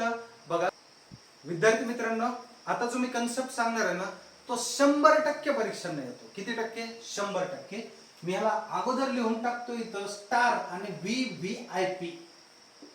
किती VIP? एकदम व्हेरी VIP. काय कन्सेप्ट सांगतो आता की त्याला म्हणतो आपण कॅरेक्टरिस्टिक्स. Characteristics of op amp. विद्यार्थी मित्रांनो आता लक्षात घ्या, कॅरेक्टरिस्टिक्स बेसिकली असतात दोन टाईप्सच्या. किती टाईपच्या? दोन टाईपच्या. एक असतात आयडियल कॅरेक्टरिस्टिक्स आणि दुसरे असतात प्रॅक्टिकल कॅरेक्टरिस्टिक्स. विद्यार्थी मित्रांनो एक महत्वाची गोष्ट तुम्हाला सांगावीशी वाटते की आयडियल कॅरेक्टरिस्टिक्स हे दोनच उत्तर असतात, एक तर 0 आणि इन्फिनिटी. मी तुम्हाला एकदा नाही, आतापर्यंत जे विद्यार्थी आपल्या ऑनलाईन पेड कोर्समध्ये आहेत, जे माझ्याकडे शिकतायत कम्प्लीट कोर्सला, तिथं खूपदा कन्सेप्ट वेगवेगळ्या पद्धतीने आयडियल आणि प्रॅक्टिकलचं सांगितलं समजून. पुन्हा एकदा सांगतोय, there is a nothing ideal in the universe. या विश्वामध्ये काहीही आयडियल नाही. मग कशासाठी घेतला कन्सेप्ट? आहे ना आयडियल, काय आहे? 0 आयडियल आहे. तुम्ही खूप मेहनत करताय चांगल्या पद्धतीने म्हणून मी तुम्हाला खुश होऊन 0 लाख करोड रुपये देऊन टाकले. किती पैसा दिला मी तुम्हाला? 0 लाख कोटी रुपये. तुम्ही लगेच तिकडं चंद्रावरती जे जाऊन जमीन घेणार का विकत? तिकडं प्रॉपर्टी, स्थावर मालमत्ता का? तर आपल्याकडे काही कमीच नाही पैशाला, 0 लाख कोटी रुपये आपल्याकडे. That is ideal thing. Ideal thing means those things which we cannot realize practically, they are called as ideal things. ज्या गोष्टींना आपण आयडियलीच फक्त बघतो, प्रॅक्टिकली कळतच नाही नेमकं कसं असतं, that is called as ideal things. त्यालाच आपण म्हणतो असतो आयडियल गोष्टी. प्रॅक्टिकल थिंग्स म्हणजे ज्या गोष्टी आपण प्रॅक्टिकली रिअलाइज करू शकतो, त्याला समजून घेऊ शकतो, काय आहे ते पाहू शकतो, त्याचा अनुभव एक्सपिरियन्स घेऊ शकतो, that is called as a practical things. मग अशा प्रकारच्या दोन कॅरेक्टरिस्टिक्स आपल्याला शिकायच्या आहेत. एक आहे ज्याला म्हणतो आपण आयडियल कॅरेक्टरिस्टिक्स आणि दुसरे आहेत प्रॅक्टिकल कॅरेक्टरिस्टिक्स. विद्यार्थी मित्रांनो, आता प्रत्येक पॅरामीटर व्यवस्थित समजून घेणं सुद्धा सोबत सोबत गरजेचं आहे. तर मी एक गोष्ट सांगतो तुम्हाला, याचं काय करतो, हेडिंग टाकतो, आयडियल आणि प्रॅक्टिकलची व्हॅल्यू बॉक्स करून लिहून देतो. काय करतो? हेडिंग टाकतो आणि आयडियल आणि प्रॅक्टिकलची व्हॅल्यू बॉक्स करून लिहून देत आहे. बघा इकडं, ओपन लूप व्होल्टेज गेन म्हणतो याला. काय म्हणतो याला? Open loop voltage gain. कधीही लक्षात ठेवायचा, हा व्होल्टेज आहे, हा ए म्हणजे गेन आहे आणि OL म्हणजे ओपन लूप व्होल्टेज गेन आहे. विद्यार्थी मित्रांनो, मुळात पहिली गोष्ट समजून घेणं गरजेचं आहे की गेन म्हणजे काय. तुम्हाला एकदा नाही खूपदा सांगितलं, तरी एकदा सांगतो अजून एकदा. गेन म्हणजे हा लिनियर इंटिग्रेटेड सर्किट मध्ये किंवा आपण ज्याला अॅनालॉग इलेक्ट्रॉनिक्स म्हणतो त्याच्यामध्ये गेन म्हणजे आउटपुट अपॉन इनपुटचा रेशो म्हणजेच गेन होय. आउटपुट जे भेटलंय आणि जे इनपुट तुम्ही दिलं होतं त्या दोघांचा रेशो म्हणजेच गेन होय. मग कधीही लक्षात ठेवायचं, 3 प्रकारचे गेन. पुन्हा किती प्रकारचे गेन? एक V व्होल्टेज गेन, दुसरा करंट गेन, तिसरा पॉवर गेन. VIP गेन म्हणायचं. काय म्हणायचं? VIP गेन न, बरं का? हा VIP गेन. पण आता इथे लक्षात घ्यायचं तुम्हाला, हा गेन तो गेन, पुन्हा व्होल्टेज गेन आणि ओपन लूपचा आहे म्हणजे फीडबॅक नसणार आहे. फीडबॅक काय? आता कन्फ्युजन जिंदगीत कधीच झालं नाही पाहिजे. Feedback is the some part of output is given back to the input, that is called as a feedback. Clear झालं इथपर्यंत? आता मला सांगा की हा ओपन लूप व्होल्टेज गेन जो असतो ना, तो अधिकतर गेन लक्षात ठेवा. गेन म्हणजे काय मित्रांनो? Output voltage upon input voltage म्हणू शकतो, that is called as a gain. तो किती असतो? तो असतो आयडियली, लक्षात ठेवा, आयडियली तो असतो इन्फिनिटी. आयडियली किती आहे? तो इन्फिनिटी आहे. बट प्रॅक्टिकली किती आहे? तर तो असतो प्रॅक्टिकली 2 × 10⁵ इतका गेन असतो. मग युनिट काय येईल गेनचं? युनिट काय येईल गेनचं? लगेच पटकन युनिट सांगायचं नाही, त्याला युनिट येणार नाही. It is a pure ratio. Reason काय प्युअर रेशोचं? बिकॉज व्होल्टेज आणि व्होल्टेज असेल, आउटपुट व्होल्टेज आपण आउटपुट करंट, आउटपुट व्होल्टेज आपण इनपुट व्होल्टेज असेल, आउटपुट करंट आपण इनपुट करंट असेल, आउटपुट पॉवर आपण इनपुट पॉवर असेल. अरे व्होल्टेज आणि वर पण व्होल्टेज आणि खाली पण व्होल्टेज, दोघांचं युनिट व्होल्ट व्होल्ट असतं. व्होल्ट व्होल्ट काय होतं? कॅन्सल होत असतं. म्हणून त्याचं उत्तर जे आहे ते युनिटच नसतं. That is called as a pure ratio. त्याला तुम्ही प्युअर रेशो सुद्धा म्हणू शकता. तर मला वाटतं आता कळलं असेल. Practically open loop voltage gain किती असतो? 2 × 10⁵ सुद्धा म्हणू शकता. तर नेक्स्ट चला आता पुढे जाऊयात आपण दुसरा कन्सेप्ट. अरे हे सांगतो आता, ज्याला आपण म्हणतो इनपुट इम्पिडन्स. काय म्हणायचं त्याला? Input impedance. मी तुम्हाला equivalent circuit of the op amp सुद्धा सांगणार आहे डिटेल मध्ये.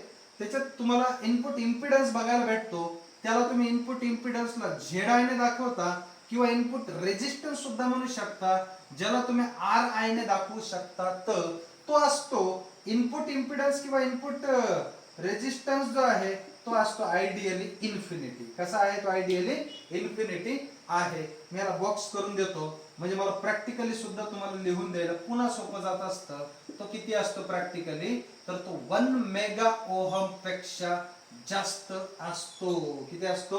1 मेगा ओहम पेक्षा जास्त असतो किंवा which is approximately equal to 1 mega ohm म्हणू शकतो. विद्यार्थी मित्रांनो, 1 म्हणजे 1च, मेगा म्हणजे 10, मेगा म्हणजे 10⁶.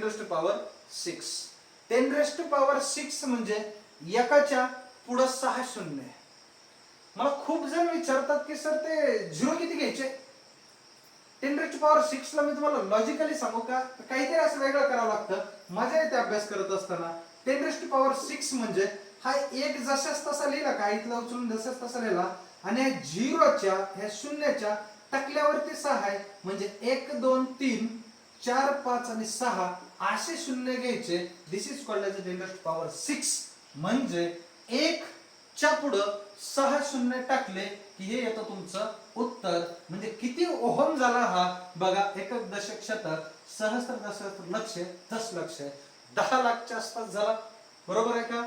10 लाख इतका ओहम पर्यंत इनपुट इम्पिडन्स म्हणा, इनपुट रेजिस्टन्स म्हणा, उत्तर तुमचं बरोबर येणार आहे.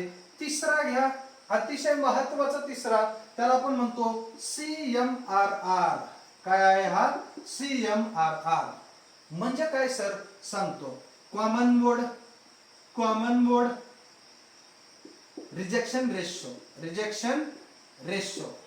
ऐका, common mode rejection ratio of op amp जर आयडियली बघितला तर तो अगोदर तर हे CMRR भानगड काय आहे सांगणं गरजेचं आहे. बघा इकडं CMRR common mode rejection ratio which is the ratio. कसा असतो बघा, काय असतो बघा, काय असतो हा रेशो सांगतो. तो असतो AD/AC. काय असतो तो? AD/AC. काय असतो हा? AD/AC सांगतो. कधीही गेन दाखवत असताना A ने डिनोट करतात. D म्हणजे डिफरन्शियल गेन. कसला गेन म्हणायचं त्याला? Differential gain. आता डिफरन्शियल गेनचा जो कन्सेप्ट आहे ना मित्रांनो, ज्यावेळेस आपण डिफरन्शियल एम्प्लीफायर शिकणार आहेत ना, पुढे ऍप्लिकेशन ऑफ एम्प्लीफायर डिटेल मध्ये शिकायचंय. Integrator, differentiator, adder, subtractor, differential amplifier, logarithmic, anti log काय आहे, त्याच्यानंतर पुढे मी सांगितलं V2I conversion, I2V conversion, Smith trigger काय आहे, low pass filter, band pass filter, high pass filter किंवा त्याला फिल्टर सुद्धा म्हणू शकतात तुम्ही. ते सगळे ऍप्लिकेशन जेव्हा शिकायचे त्याच्यात एक ऍप्लिकेशन असतं, त्याला आपण म्हणतो डिफरन्शियल एम्प्लीफायर. कोणता एम्प्लीफायर? Differential amplifier. आणि त्या डिफरन्शियल एम्प्लीफायरचा गेन म्हणजे असतो डिफरन्शियल गेन आणि डिवायडेड बाय AC म्हणजे कॉमन मोड गेन. ह्या दोघांचा रेशो म्हणजेच असतो CMRR. थोडक्यात एकदम ओके सांगू का तुम्हाला? चला अगोदर किती असतो काय असतो सांगून देतो म्हणजे तुमचा ओके होऊन जाईल कार्यक्रम. बघा इकडं तो असतो आयडियली, मी मुद्दामून सांगायला आयडियली असतो तो इन्फिनिटी.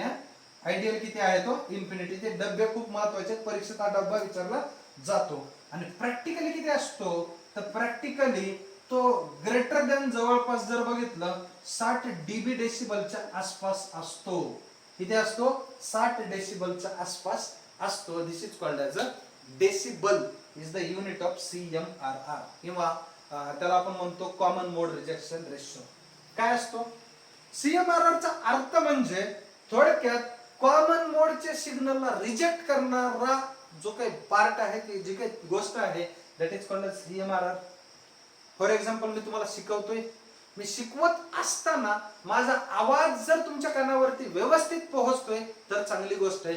पण मी शिकवत असता समजा सडनली, सध्या तर पावसाचं वातावरण आहे किंवा जेव्हा पण काही निसर्गाच्या काही गोष्टींचा आवाज मध्ये येत असतो, जर विजा चमकल्या, जर ढग गडगडले तर त्याचा आवाज जर त्याच्यात येत असेल तुमच्या त्या व्हिडिओ मध्ये, तर that is called as noise. त्याला काय म्हणतो आपण? नॉइज म्हणतो. आणि noise is a unwanted thing. या अनवॉन्टेड थिंगला रिजेक्ट करणारे रेशोलाच म्हणायचं कॉमन मोड रिजेक्शन रेशो. तो जितका जास्त असेल तितका चांगला असतो, जितका जास्त असेल तितका चांगला असतो. तो आयडियल असतो इन्फिनिटी. पण मी तुम्हाला प्रत्येक वेळी सांगितलं ना मित्रांनो, there is nothing ideal in the universe. या विश्वात काही आयडियल नाहीच ना. आयडियल काहीच नाही, मग तो प्रॅक्टिकली विचार केला तर काय पाहिजे, तो जास्तीत जास्त असलेला चांगला असतो. That is called as common mode rejection ratio. त्याचे तुम्हाला मी आयडियल आणि प्रॅक्टिकल व्हॅल्यू सांगितलेली आहे. इकडं दिसतं का? चला चौथा बघा काय आहे तो, त्याला आपण म्हणत असतो बँडविड्थ. त्याला काय म्हणायचं? बँडविड्थ. बघा आता लक्षात घ्या, ही बँडविड्थ म्हणजे बीडब्ल्यू. बँडविड्थ म्हणजे काय आहे? बीडब्ल्यू आहे. मित्रांनो तुम्हाला एक गोष्ट लक्षात आली असेल आता, की बँडविड्थ जी काही गोष्ट आहे त्याला तुम्ही म्हणता, बँडविड्थ इथे लिहून देतो, bandwidth is the difference between higher cut off frequency and lower cut off frequency. त्याला FH मायनस FL म्हणू शकता, किंवा तुम्ही त्याला असं ब्रॅकेट मध्ये इथे लिहून देतो तुम्हाला F2 मायनस F1 सुद्धा लिहून दिलं आहे. तुम्हाला मी AC सर्किट्स, त्याच्यामध्ये pure resistive circuit, pure inductive circuit, pure capacitive circuit, resistor, inductor आणि capacitor are the Brahma, Vishnu आणि Mahesh of electrical and electronics engineering. मी तुम्हाला डिटेल मध्ये एसी सर्किटचं कंप्लीट लेक्चर अगोदर दिलेलं आहे. रेजिस्टरचे मी तुम्हाला पॉइंट सांगितले होते, इंडक्टरचे आणि कॅपॅसिटरचे मी तुम्हाला तिघांचे 36 पॉइंट सांगितले होते. किती पॉइंट सांगितले होते? 36 नाही, मे बी जास्त होते, 39 पॉइंट झाले होते ते 39 पॉइंट. त्याच्यानंतर मी सांगितलं होतं तुम्हाला रेजिस्टर, इंडक्टर आणि कॅपॅसिटरचे सेपरेट सेपरेट सेपरेट झालं. पुन्हा ह्या दोघांचं कॉम्बो करा, रेजिस्टर आणि कॅपॅसिटरची मिळून तयार होत असते आरसी सर्किट. कसली? RC. What is RC circuit? What is RC? Resistor आणि कॅपॅसिटर वाली सर्किट. पुढची आरएल सर्किट आणि तिघांचं कॉम्बो म्हणजेच आरएलसी सर्किट. मग रेजिस्टर, इंडक्टर आणि कॅपॅसिटर, आरएलसी सर्किट, आणि त्याचं मी तुम्हाला रेझोनन्स एकदम डिटेल मध्ये सांगितला, जो की 100% परीक्षेला येतो. किती टक्के? 100% कॉम्पिटेटिव्ह एक्झामला येतो.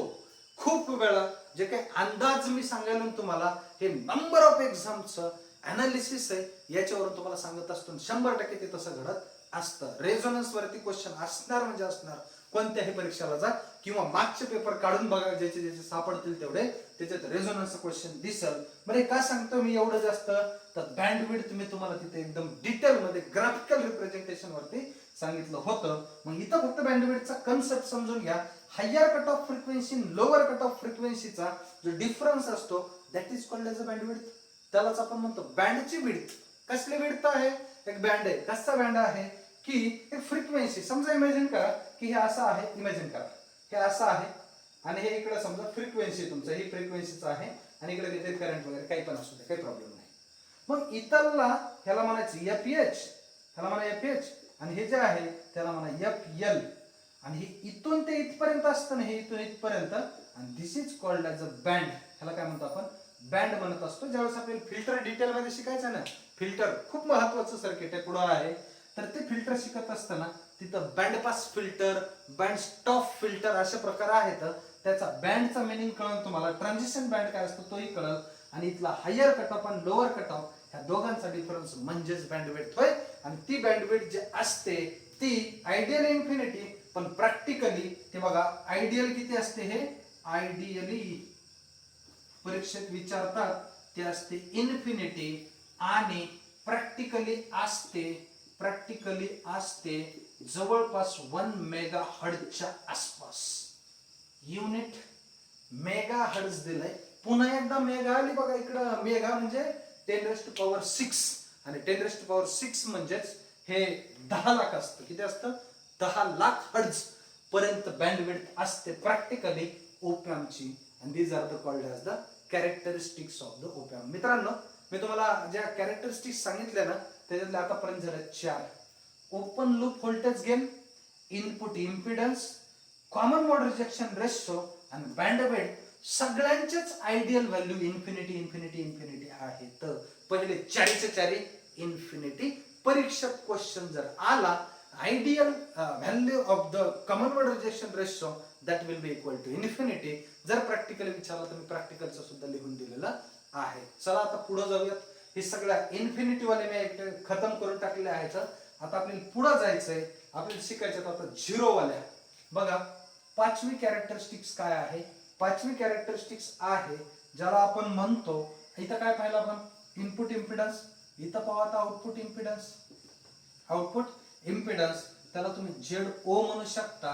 एखादा म्हणून सर मला आउटपुट रेजिस्टन्स म्हणायचंय, तू एकदम बिंदास म्हणू शकतो, काहीही तुला कोणीही अडवू शकणार नाही, दोघांचा मिनिंग सारखाच आहे. तर तो आयडियल किती असतो? तो आयडियल असतो 0. आयडियल किती असतो? तो 0 असतो. पण प्रॅक्टिकली जर बघितला तो प्रॅक्टिकली असतो जवळपास, तो प्रॅक्टिकली असतो जवळपास 100च्या आसपास, 100 ओहमच्या आसपास सुद्धा म्हणू शकतात. एक कन्सेप्ट राहिला तुमचा स्लीव रेट वाला, तो सुद्धा इकडे लिहून देतो. 6वी कॅरेक्टरिस्टिक्स ज्याला आपण म्हणतो स्लीव रेट. काय आहे तो? स्लीव रेट आहे. मित्रांनो, स्लीव रेटचा मिनिंग पहिले समजून घ्या. स्लीव रेट काय असतं? Slew rate is the SR which is equal to dV0 divided by dt. dV0 by dt.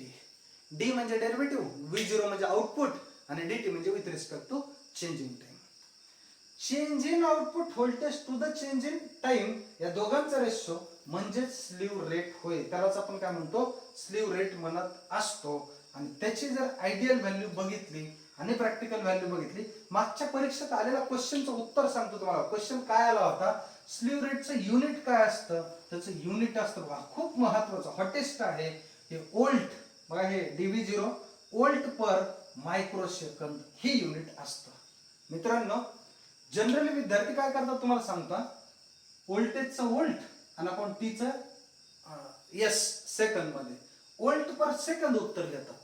पण ह्याचं जे युनिट असतं ना, वोल्ट पर मायक्रोसेकंद असतं. कारण सांगतो तुम्हाला, हे within the fraction of second, सेकंदाच्या हजारव्या लाखव्या एखाद्या छोट्या पार्टला हे स्लीव रेट तुम्ही कॅल्क्युलेट करू शकतात.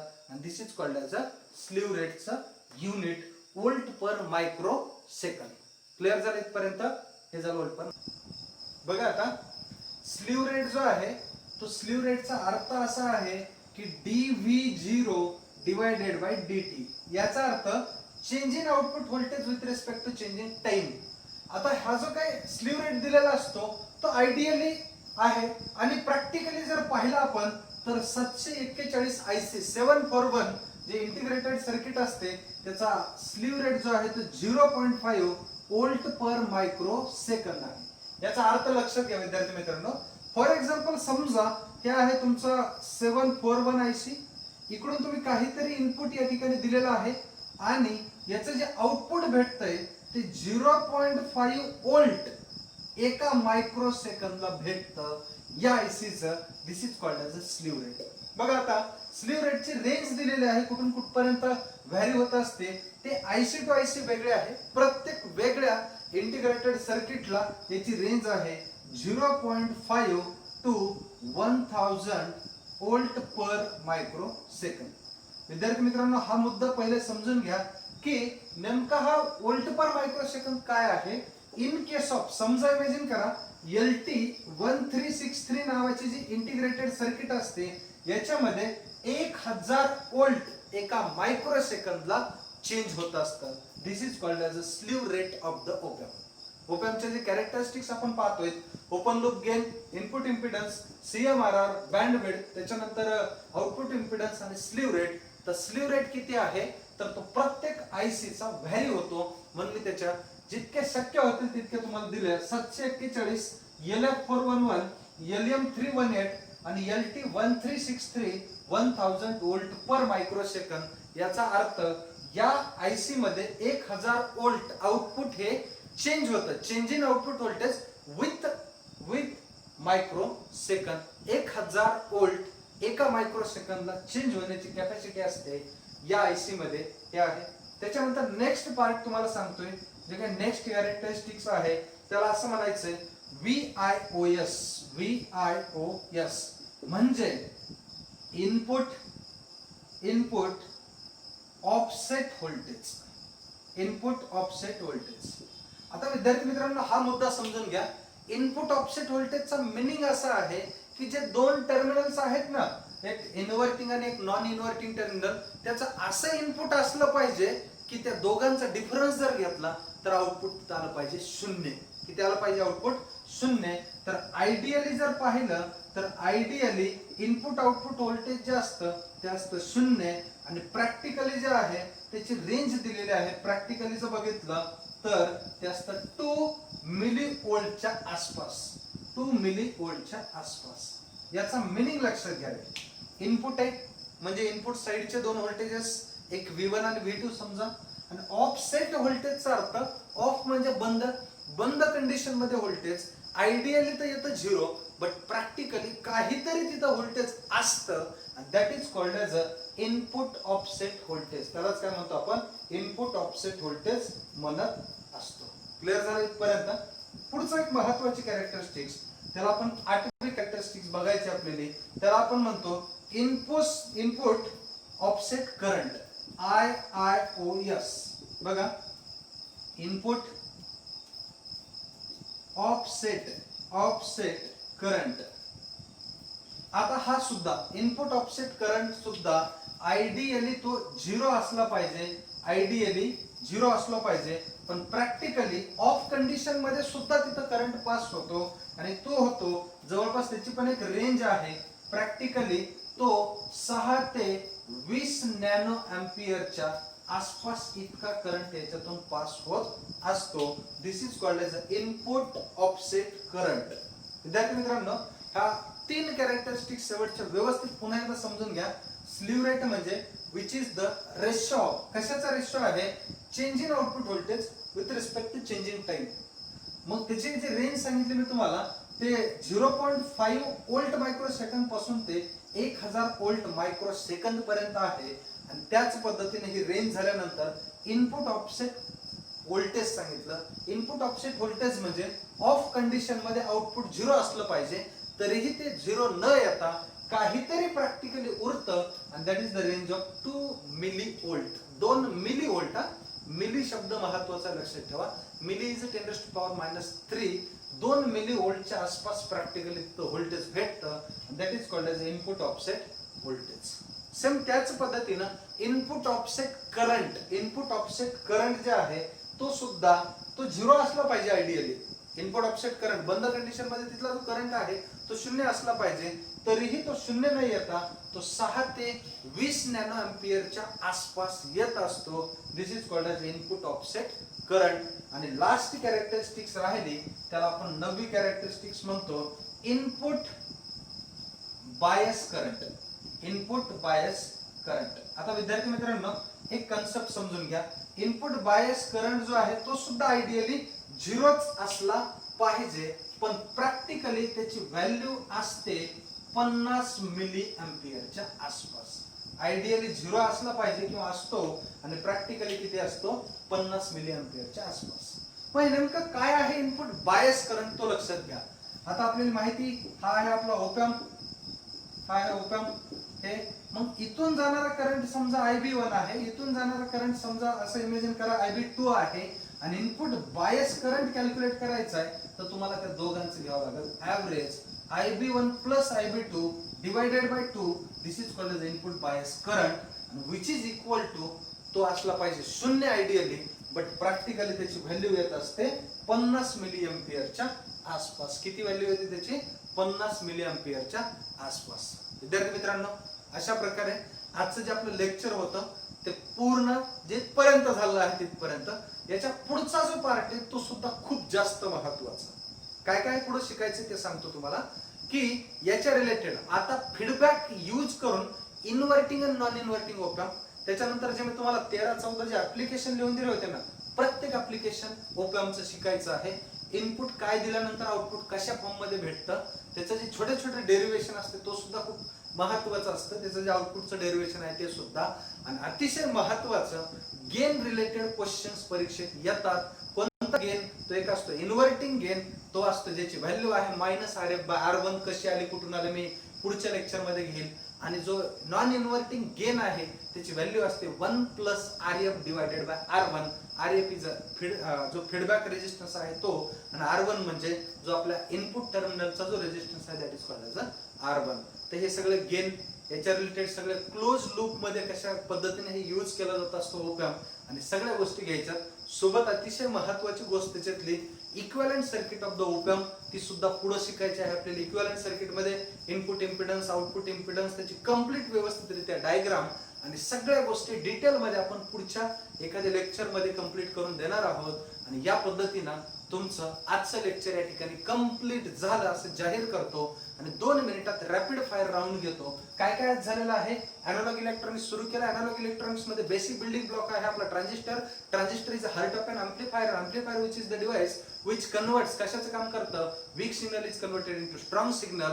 That process is called as amplification. आणि तिथं घेतलं आपण एक op amp that is called as operational amplifier. आणि operational amplifier का नाव पडलं, the reason behind that is it can perform the number of operations that is called as ALU. and what is ALU? ALU म्हणजे arithmetical logical unit. ते perform करतं integration, derivation किंवा जितके number of तुम्हाला log, anti log आहे, तर त्यानंतर तुमचे जे ॲडर, सबस्ट्रॅक्टर सगळे कामं करत असतं आपला ऑप एम्प, म्हणून त्याचं नाव पडलं ऑपरेशनल एम्प्लीफायर. त्याच्यानंतर मी तुम्हाला सांगितलं एक्झॅक्टली ऑप एम्पला किती टर्मिनल्स असतात. There are 5 terminals to the op amp. 2 जे असतात ते इनपुट साठी असतात, 2 जे असतात ते सप्लाय साठी असतात, लास्टचा जो असतो दॅट इज द आउटपुट साठी टर्मिनल असतो. या पद्धतीने हे कम्प्लिटली आपण ऑप एम्पचं सर्किट आणि ते घेतल्या. इक्विव्हॅलंट सर्किट बाकी आहे, पुढे घेणारच आहोत आपण, काळजी करू नका. फीडबॅक रेजिस्टर यूज करून इन्व्हर्टिंग आणि नॉन इन्व्हर्टिंग कसे वर्क करतात, त्याचे गेन वगैरे काय आहे ते पुढे घेणारच आहे. त्याच्याबद्दल काहीही निश्चित राहा, एकदम काळजी करू नका. या पद्धतीने आपण ते कंप्लीट करून घेतलं. आणि अतिशय महत्त्वाचं मी तुम्हाला सांगितलं, VVIP लिहिताना स्टार लिहिला.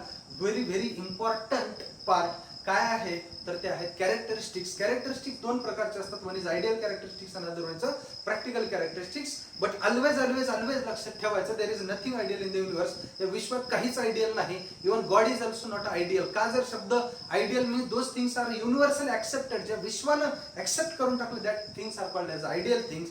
आणि मग एक लक्षात ठेवायची गोष्ट, आयडियल म्हणजे जे आपण रिअलाइज करू शकत नाही, they are called as ideal things. आणि आयडियल कॅरेक्टरिस्टिक्स असतात 0 आणि इन्फिनिटी फॉर्म मध्ये.